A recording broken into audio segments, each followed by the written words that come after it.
1. Hello everybody and welcome back to Will of Wonderful World. Last time we helped Carlos and Shang, but right now we got ourselves a time limit to complete all these stories. ¿Por qué me pasan este tipo de cosas? Yay. Carlos, Let's te go extraño. home. My father. 부처님, Key 도대체 제가 뭘 evidence. 어떻게 해야 되죠? 바로 This is 나의 my 처음이다. justice. Well, seeing as how Chang's is the only one that still has a continuation, all these other ones end, let's do Chang's. Key evidence. The wind was so strong that I could barely open my eyes when I came out of Officer Minjun's home. Held the crying as steady as I could. Find the lead that Minjun had left for us. Also the only evidence that could prove Lieutenant King's innocence. Lieutenant Kim had been behind everything the entire time. No wonder he wouldn't let me get anywhere near the case. I would never have expected that I would be living in a movie thriller about traitors in the Force. Put the recorder in my back pocket when I sensed someone looking at me from a nearby building. I looked up to see a dark shadow move from the window. I had a bad feeling, so I started running. No matter what happened, I had to take the evidence to the station and hand it to someone I could trust. On my way back, there was a pedestrian bridge. At the other end were some woods. I could see 9 amateurs hiding in the shadows staring at me. One of them had turned off his flashlight. Their weaknesses were out in the open. So these people were Lieutenant King saying after me? No, maybe they were sent here to kill me. Perhaps the shadow I'd seen earlier saw me leaving and they had realized that I might have something on them. Even still, these losers were no match for me. Fine, come at me. Might as well send them all to jail. Saw my right foot on the ground and dashed across the bridge. Heard 16 gunshots, but by the time the bullet casings fell to the ground, I was already high up on a tree in the woods. The mob beneath me was panicking. After all, they were just a bunch of pathetic lackeys who had no training. Some of them were even stupid enough to turn their flashlights back on, exposing their positions. Always thought that the police were a symbol of justice. Never would I imagine that one day I would be fighting against them. But I knew better now. It didn't matter who the opponent was. What mattered was that justice will prevail. I checked again. The cord was still stuck in my back pocket. Then I held my tail in my palm, leapt down and pounced 𝐬𝐬𝐧 on top of the men. I'm assuming that's like acupuncture. 3 of the men, these idiots all had their flashlights on. One in a Hawaiian shirt, one in a pair of beach shorts, and the other a leather jacket. All 3 of them fell one after another. 6 other men. I climbed back up the tree, repeated the attack several times. Soon I had taken several of them out. Bullet grazed me near my back pocket. I could feel the burn on my butt. I reached for the back pocket, jumped down out of the tree. 9th man was also taken out after I hit him. Bullet had punctured my back pocket. The recorder I put inside it smashed into pieces and scattered all over the grass. Damn it, too careless. Thought it was the 9th man who had fired at me, but I realized he wasn't even carrying a gun. So there was someone else who had taken the shot. Looked around. Couldn't see any signs of a 10th person. Whoever it was, they must be someone good. They might have already left the scene. The only person must be to destroy the evidence, not to kill me. I must have total confidence that even if I had told someone about what I had witnessed, no one would ever believe me. Not only had I lost my concrete evidence. Damn it, how could I let this happen? I punched a nearby tree out of frustration. I hit it so hard a few birds' nests fell out. Heard chirping in the panic above me, and their wings started flapping. Please, Buddha, guide me. If I can avenge Officer Minjun, prove Lieutenant King's innocence, and defend justice, I'm willing to give it everything I have. Shang Yongmin. Alright, let's get this shit started. Bullet grazed me. 9th man was also taken out.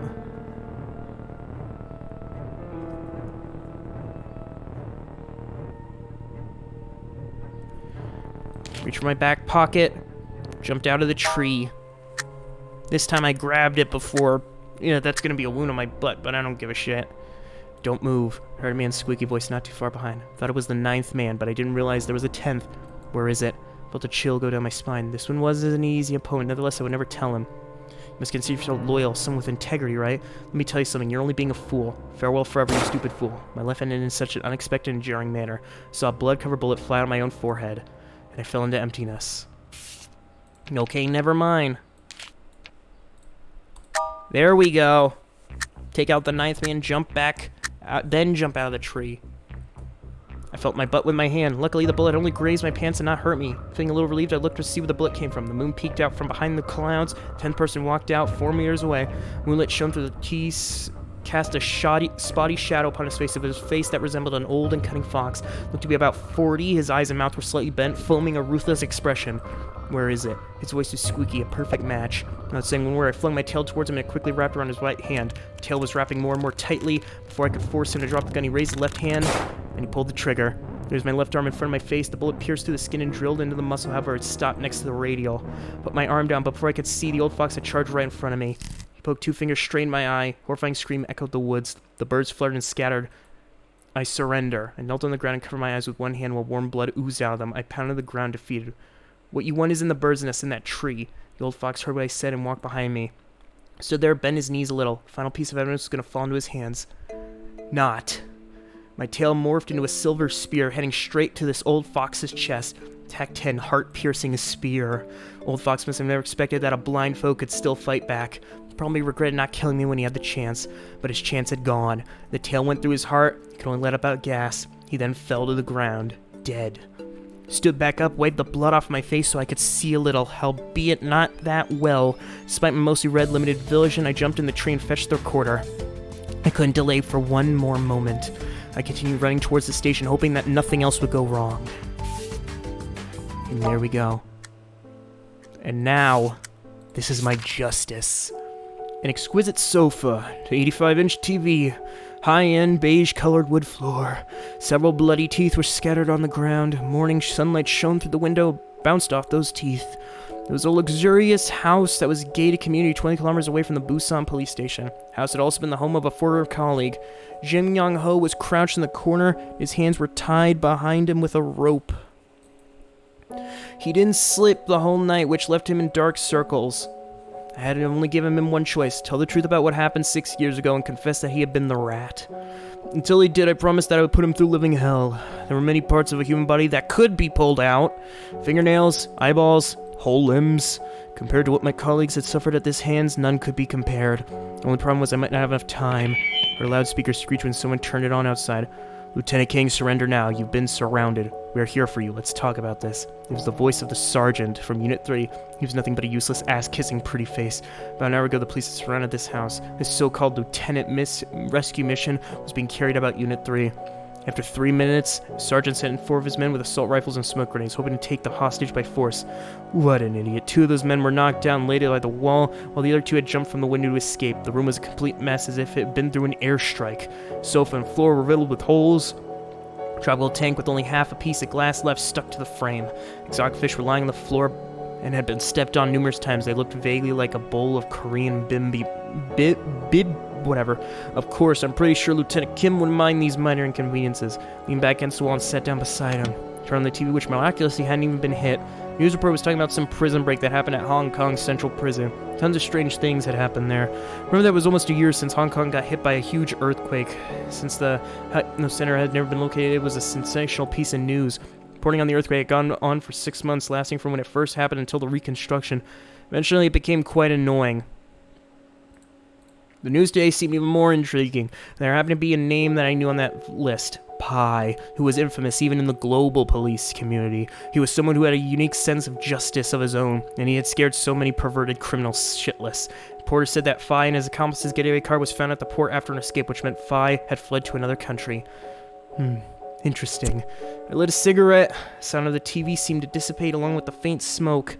My thoughts drifted back to the past. I started thinking about what was referred to as the W620 incident. 6 years ago, I had joined Criminal Investigation Unit 2 as a rookie. It was the kind of person who would just talk about justice all the time, despite having no experience whatsoever. Come to think of it, I had been exactly like Chang Yong-min.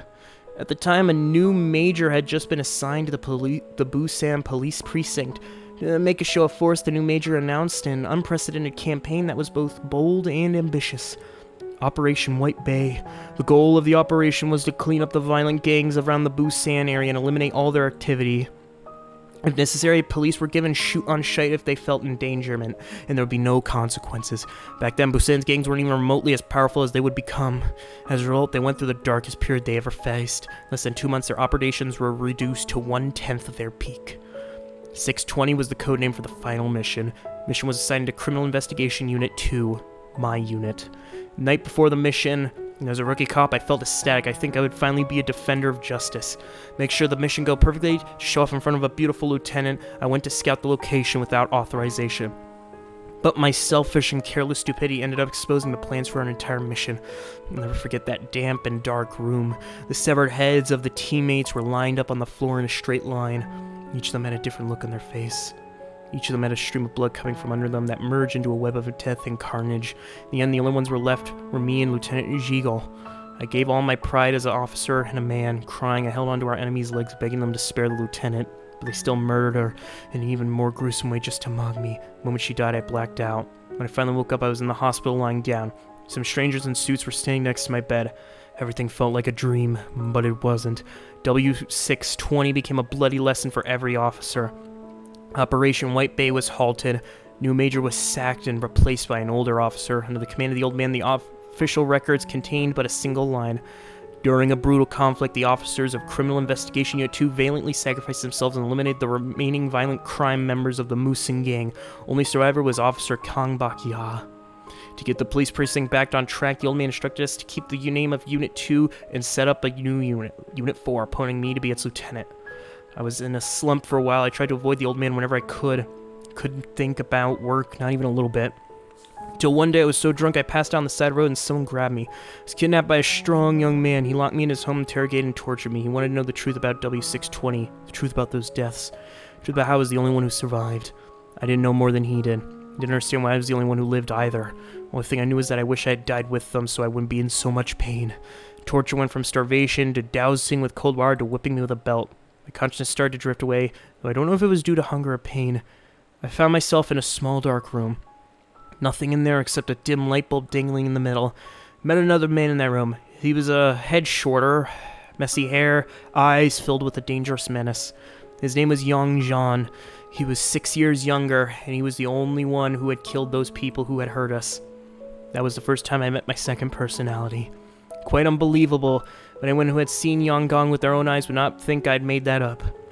The young man met him and learned the truth, so he let me go. He told me that his name was 𝐂𝐬𝐬. He was the young brother of Lieutenant 𝐬𝐬𝐧'𝐭. Eventually, the existence of my second personality became toxic, and not only to me, 𝐬𝐬𝐧'𝐭, and others trusted individuals. That was the end of the story. Still, it was extremely difficult to completely heal the pain. After Operation White Bay was abruptly terminated, the gangs eventually came back. 𝐬𝐬𝐧'𝐭 found himself joining the Bun Mun gang and became a full member. Meanwhile, I agreed to the old man's appointment as lieutenant for Unit 4. I set up many special rules. The lieutenant's orders must be obeyed. Also, the unit would strive for the highest level of efficiency with only one absolute minimal necessary personnel. With only the absolutely minimal necessary personnel. I never considered Operation White Bay a mistake. It was my fault. I should not have acted on my own without authorization. I was the only one who had caused the deaths of lieutenants. Justice wasn't something you could just talk about. Justice that couldn't be defended was no justice at all. I made a scrapbook of everything I could find about Operation Unit 2 and the mission. Every once in a while I would look in the book and remind myself that I had to. For the past 6 years I had been living through the memories of my colleagues and the guilt I felt. Then last week I happened to notice a tattoo on the arm of a drug dealer. There was only one photo left from mission W620. I'd seen that photo several times and I remember every detail. At the scene where the mission had failed, there were police, medics, bodies, and crowd. There was only one person in that crowd who had his back towards the camera. He had the exact same python tattoo. He was talking to Lieutenant Kim. 6 years ago, Kim had only been a part of Unit 3 for less than 2 years. Still, he was a senior. Although he was a junior officer, he had somehow solved a number of cold cases all by himself, which had caught the attention of the higher-ups. After mission W620, during the internal personnel change, Lieutenant of Unit 3, who had been competent with Lieutenant 𝐬𝐬𝐧'𝐭 for the captain's position, was promoted to lead the entire criminal investigation department. Kim Yong-ho was naturally selected and became the successor of Unit 3. I realized that I ignored one thing. Even if they had noticed me during my scouting and followed me, they could only have some idea of our plan at best. The enemy seemed to know every last detail of our mission's plan. The plan had been leaked by a rat. They began to hunt for evidence as soon as they had a breakthrough. However, Lieutenant King had learned of my investigation, so he had thrown the first punch. The screeching of the loudspeaker pulled me back out of my memories. 𝐾 Bak-ya, are you crazy? Have you forgotten the oath you took when you were sworn in? The old man's voice echoed outside the house. How could I have forgotten? If it weren't for the oath, my remaining faith in the people with those uniforms and badges, I wouldn't have let Kim live by now. Nevertheless, there was no time to finally be over it. I stood up and walked up to the closed curtain, grabbed Lieutenant Kim by his collar. Bullet hit flesh. Kim fell to the ground in the front window. Some breeze coming through the window blew the curtains wide open. Perfect day for a sniper. I heard a very unnatural bird chirping. Must be an operation signal. Put down my gun. Blood was gushing out of Kim's body. However, nothing happened after the signal. Perhaps they realized that whatever plan his men had cooked up, it was already too late. Tears were running down my face, but I didn't feel joy of vengeance. Instead, I only felt my heart being drowned with a dreary emptiness. I saw my younger self from 6 years ago. I was at the commencement of my police academy. I gave a salute and swore my oath. I will, to the best of my power, prevent all offenses against people and property. But pests were not people. The emptiness slowly turned into exhaustion. I high-fived Young Gong in the dark. I walked to the corner of the room, sat down, lit up a cigarette. I no longer cared about anything that happened in the outside world. I didn't regret any decision I had made. This was my justice. No, it is not.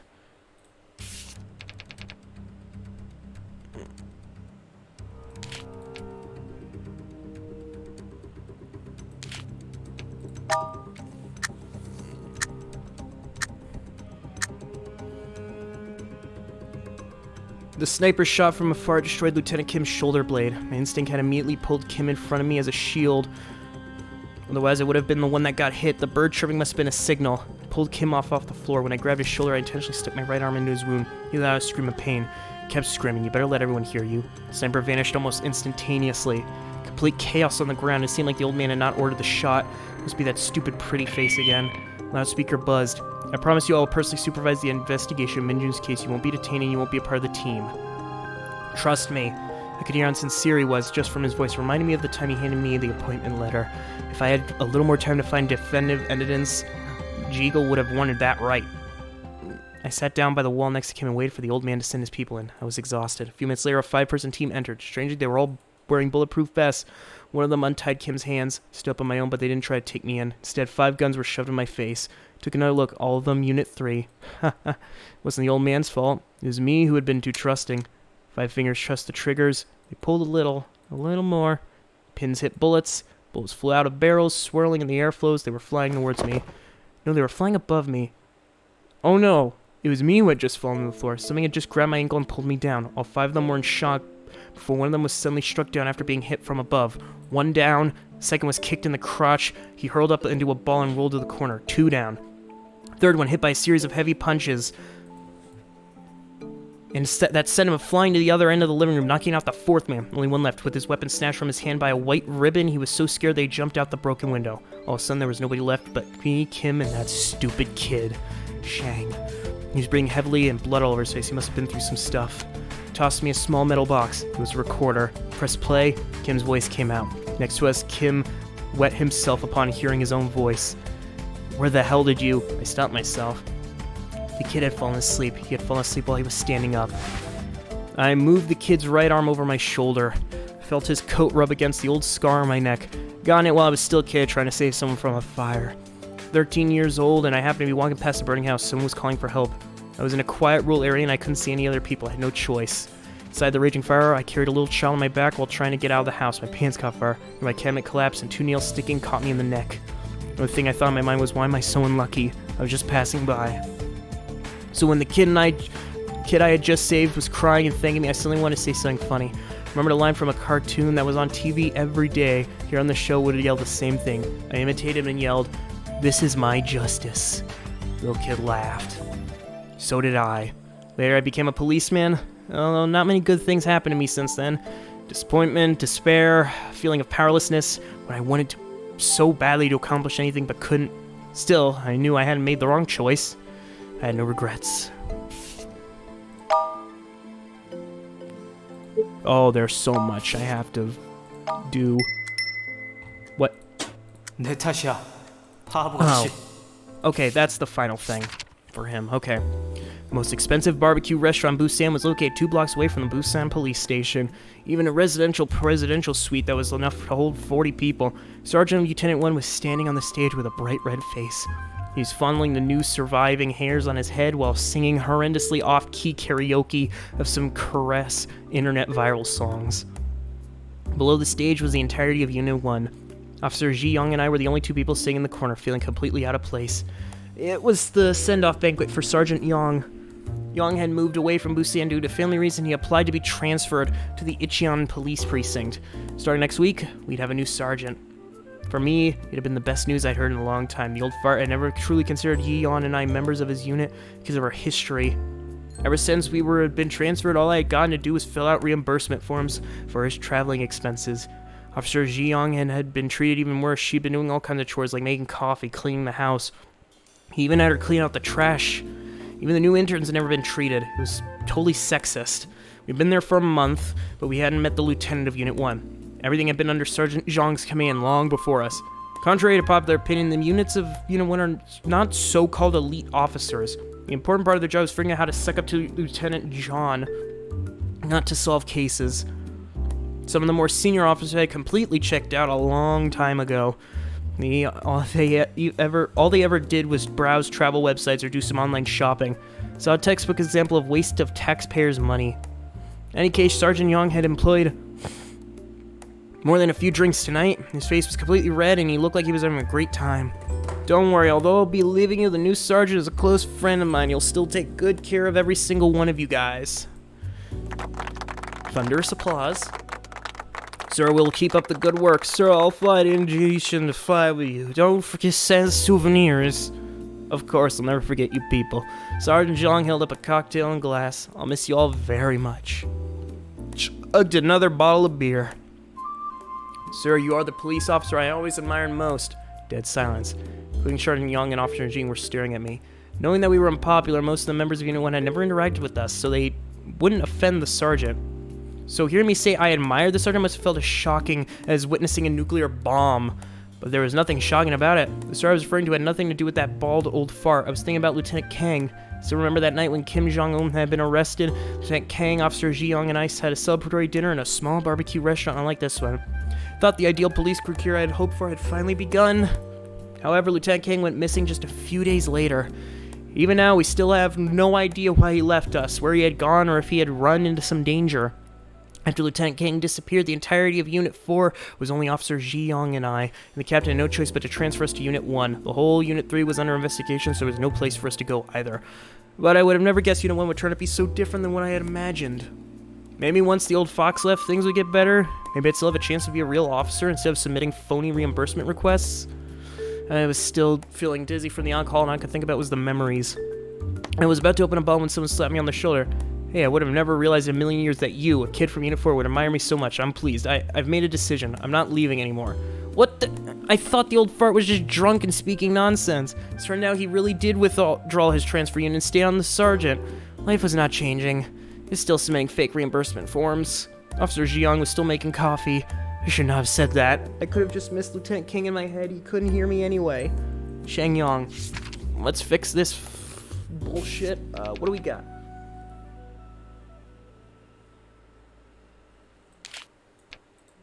There we go.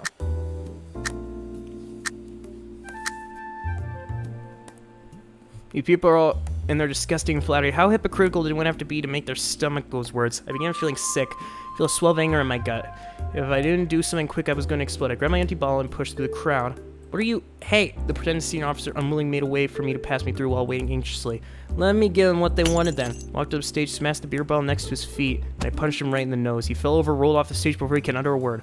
Cries of surprise and anger erupted. Shang Yang Min, what are you doing? I squinted my eyes and looked at the crowd. Everyone had a shocked expression, but as soon as I looked in their eyes, they immediately turned away. Couldn't help but laugh out loud. Made up my mind that before I even threw the punch, it'd be a total waste of time to stay here any longer. Grabbed my jacket, walked straight out the restaurant. As long as I had just in my heart, I could still be a hero. Oh, and there's one more, so I'm assuming... Yeah, I'm assuming this is the good one.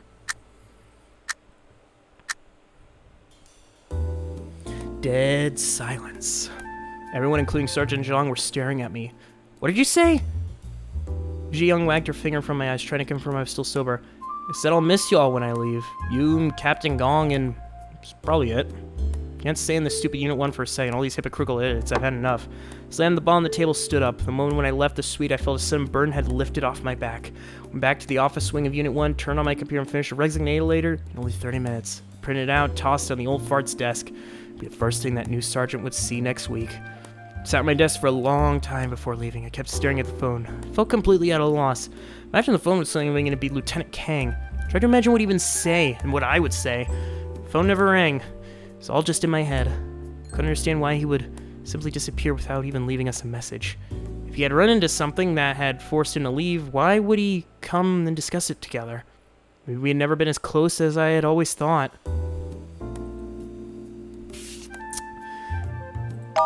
Oh yeah, that's a bad ending. Oh no, that's a bad ending. That's a bad ending. That's a bad ending. Think we have time for one more. My name is Spotty. Can't recall how long I've been alive. For many years, my life was the same. Look for food at the shops or in the trash. I lay in the sun, look for food again, and I found a place to spend the night. Day after day, year after year, though there was only one thing different.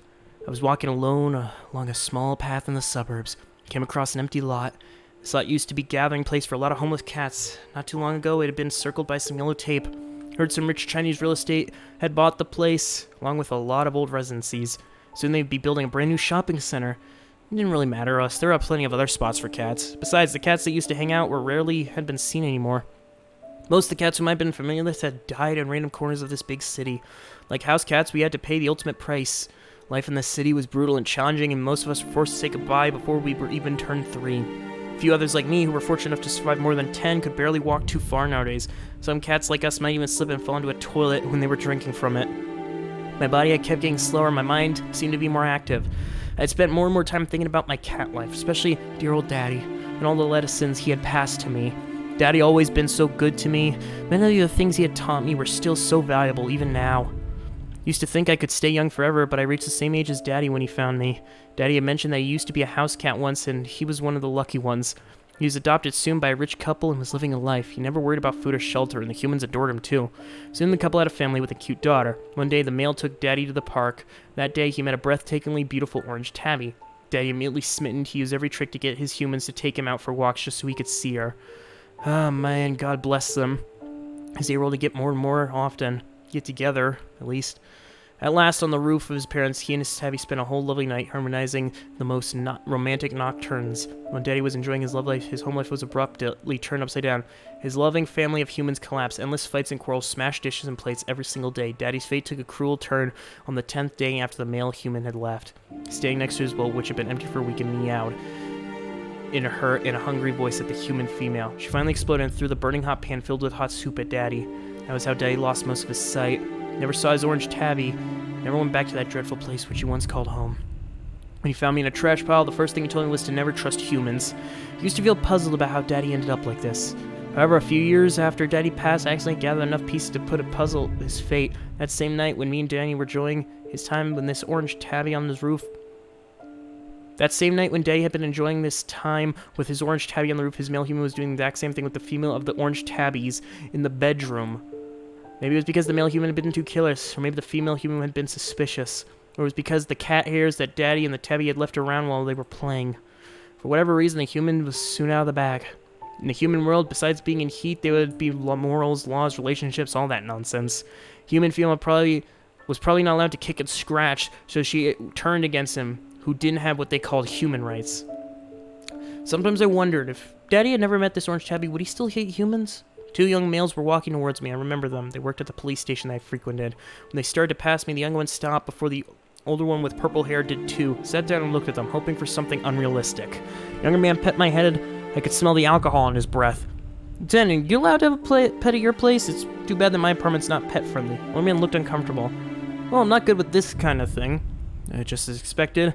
When I was a few years younger, I would always put on a cute face and meow. Now I know if I stuck up to them, even if I sucked up, no one would take me home. The 2 police walked further away from me in the other direction. Fewer and fewer people on the road. Eventually, there was only me. At the end of the road, under a dim yellow light, I saw a big human and a small one. The adult had a beer bottle, and his other hand kept hitting the face of the crying child. I kept walking towards them at my own pace. I was just a passerby. In this city, things like this happen all the time. No one would give it a second look, not even a cat. Just when I was about to walk past them, I suddenly realized that a 3rd human had joined the pair under the light. A tall, thin, blonde foreigner in a blue blazer. He grabbed the collar of the drunk man, then he started hitting him in the same way the drunk had hit the child, in his face. A blonde foreigner. Reminded me of several blonde foreigners who lived around here. Seemed to have disappeared slowly, one by one. Couldn't remember the last time I seen any of them. Foreigner pushed the drunk man. I heard the loud noise of a huge collision. Gray truck with its headlights broken drove past me, moving quickly under the direction of the light. The child stopped crying. The gray truck went past the scene of a fight without slowing down and quickly disappeared out of my sight. It was like life itself. No matter how hard one struggled and fought, life just kept going on and on. Meanwhile, we were just getting older and older. Other than that, nothing ever changed. That being said, this blonde young human was an exception to humankind, at least. Sat down near the child and decided to enjoy this vigilante justice. The child stared blankly at the man being beaten. He mumbled something. 1, 2, 3. Pondered curiously for a while until I understood. He was counting the teeth that had been knocked out of the drunk man's mouth. Humans never really understood us.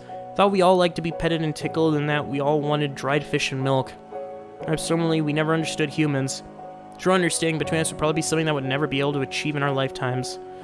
I left those 3 humans farther and farther behind me. I kept walking ahead, looking for a place to spend the night. Spotty. Well, let's see how we can change this situation quickly.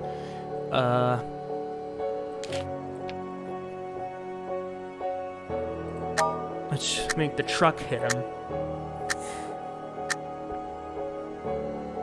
Under the streetlight, the blonde foreigner was lying in a pool of blood with his face down. A woman with short hair and 2 dramatic earrings jumped out of the truck, spat out a few curses when she saw the gruesome scene, then hastily got back in. Didn't even notice that a metal box had fallen out of her pocket while she was climbing back. The woman stepped on the gas as soon as she got in the driver's seat. The truck quickly disappeared out of sight. The drunk man survived after the foreigner had pushed him away, but he had disappeared from under the light, with the child gone for quite a while. Blood was spilling out from his body. Walked closer and saw a big, dark scar on the back of his neck. Dad used to have a similar burn mark on his eyes. He must be another poor soul with a past full of stories. Probably wouldn't survive an injury like this. Besides, we didn't really know each other. I was just a homeless cat. There was nothing I could possibly have done to help. Snow began to fall from the sky. It wasn't the right season to be snowing. If I stayed there any longer, I'd freeze to death. I left him under the light, farther and farther behind. I kept walking ahead, looking for a place to spend the night. I can't get the good ending, so... I'm gonna do... a smart... what some person might call a smart move. I'm gonna save Carlos and Alicia's story for last. I'm just gonna jump quickly to a save that doesn't have a timer. I think I am going to quickly... I'm gonna quickly get a guide, do all the things, and then we'll leave Carlos and Alicia's story for the final episode. Or for the next episode. I don't know if it's gonna be the final. But anyway, I'll see you guys next time. Remember to have a good day. Because these guys, at least Kang, certainly is having a better day.